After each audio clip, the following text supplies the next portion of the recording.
Dans ce chapitre, nous avons examiné la convergence des variables aléatoires. Nous avons parlé de la loi des grands nombres, ou plus exactement des lois des grands nombres, puisqu'on a vu une loi forte et une loi faible, et du théorème central-limite. Alors ces résultats, comme beaucoup de résultats exposés dans ce cours, sont utilisés tous les jours par des ingénieurs dans différents secteurs.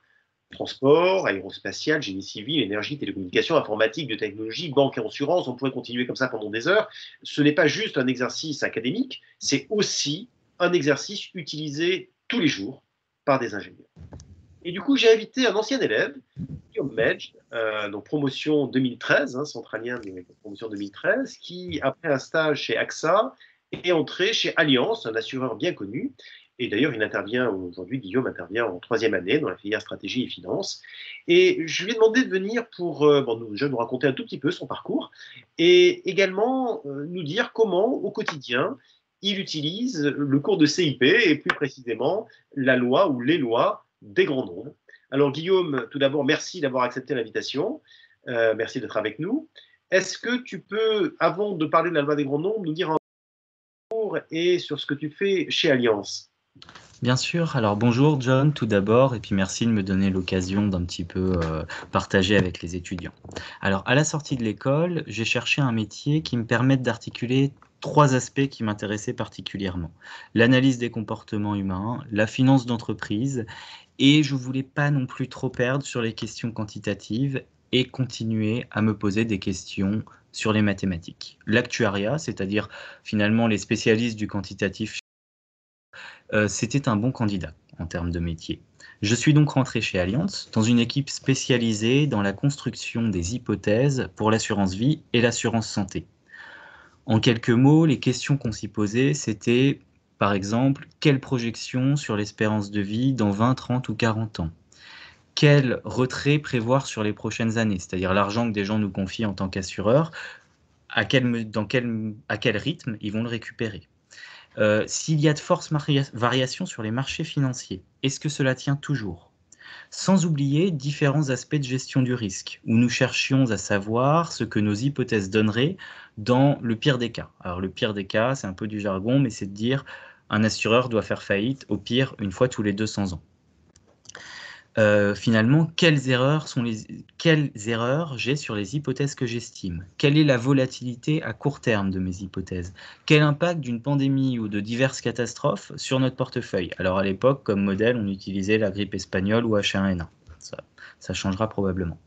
Après un passage dans les équipes de data analytics au marketing stratégique, j'ai pris la tête d'une équipe dite Solvabilité 2 à la direction financière d'Allianz France. L'objectif de cette équipe, c'est de valoriser, c'est-à-dire mettre un prix sur le portefeuille des clients d'Allianz France. D'un côté, nous mesurons la rentabilité des nouvelles ventes pour un produit vendu dans l'univers financier actuel avec les obligations, les actions au niveau actuel, qui a immobilisé un certain nombre d'efforts commerciaux qu'il va falloir rémunérer. Combien allons-nous gagner sur toute la vie de ce produit? À terme, est-ce que ce sera rentable? De l'autre, on calcule la valeur des engagements passés de la compagnie. En assurance vie, c'est pas totalement rare d'avoir conservé un contrat plusieurs décennies. Et sur un contrat que j'ai signé en 1970, auquel j'ai garanti à mon assuré 3% de rentabilité, il faut que je réussisse à lui rendre ces 3% de rentabilité, que je sois conscient, et qu'il ne faut pas trop que je pénalise les clients actuels parce que j'ai fait cette promesse il y a 50 ans. Merci Guillaume. Alors nous allons parler de la loi des grands nombres.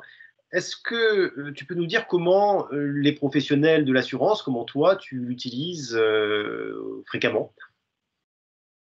Alors, bien sûr. Alors, déjà, la raison d'être économique, le business plan, on va dire, des assureurs, ça repose quasiment sur la loi des grands nombres.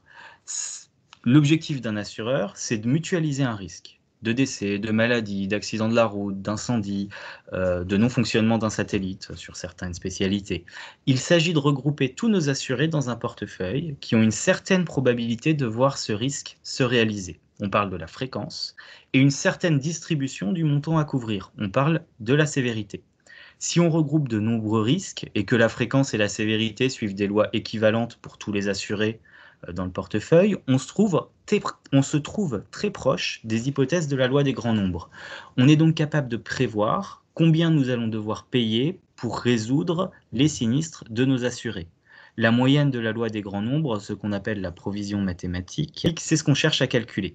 Mais nous sommes aussi capables d'avoir une idée de la variance de cette loi, c'est-à-dire du risque. Prenons un exemple un petit peu plus ancré dans le quotidien de l'actuaire, en tout cas dans mon quotidien, la probabilité de décès ou de survie d'un individu. Pour mesurer au mieux son risque, l'assureur va chercher à construire des tables de mortalité. Sur une année donnée, la mortalité, c'est une variable de Bernoulli, c'est-à-dire que vous avez deux choix, vous décédez ou vous survivez. Son paramètre dépend de différents facteurs que chacun d'entre vous doit avoir plus ou moins en tête. Le sexe de la personne, les hommes vivent autant que les femmes, l'âge de la personne, forcément, et selon la qu'on va avoir dans notre estimation, on peut ajouter l'année de naissance, qui demande des efforts de modélisation supplémentaires, mais on sait qu'une génération née dans les années 50 aura une espérance de vie radicalement différente des gens qui sont nés dans les années 30 ou des gens qui naissent actuellement. On peut ajouter d'autres paramètres selon les produits qu'on cherche à construire, le fait d'être fumeur ou non, qui a un impact extrêmement fort sur la probabilité de décès. Et une fois que vous avez défini ces groupes homogènes de risque, c'est l'expression un petit peu consacrée, vous pouvez prévoir, sans trop de risque, quel taux de décès vous observerez sur ces groupes, quelle sera la variance sur chacun d'entre eux. De manière générale, vous avez suffisamment d'assurés dans votre portefeuille pour vous garantir que vous pouvez appliquer la loi des grands nombres. L'enjeu principal de l'assureur, c'est également d'estimer correctement les paramètres de ces lois, et tout spécialement leur espérance. Assez trivialement, on l'estime à la moyenne empirique de la série d'observations historiques qu'on a.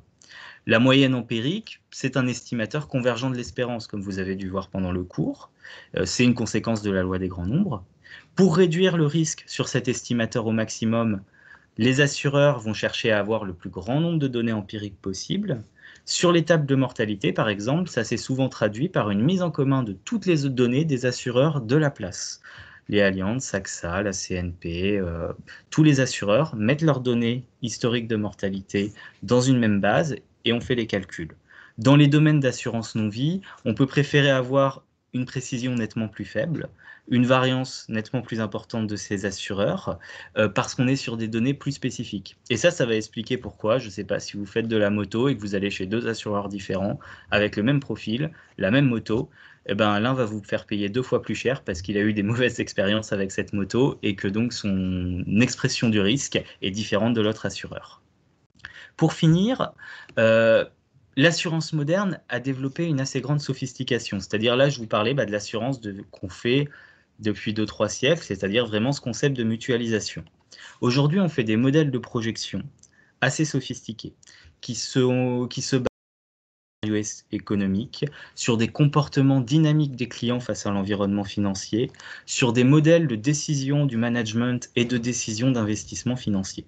Autrement dit, si on veut le poser en termes mathématiques, on définit une fonction assez compliquée et qui va donner, sous certaines hypothèses techniques, économiques, une estimation des résultats financiers. Si on fait varier les dites hypothèses et qu'on en crée plusieurs milliers de jeux, on se retrouve face à une forme de simulation de Monte-Carlo, que vous avez dû aborder comme une application possible et pratique de la loi des grands nombres.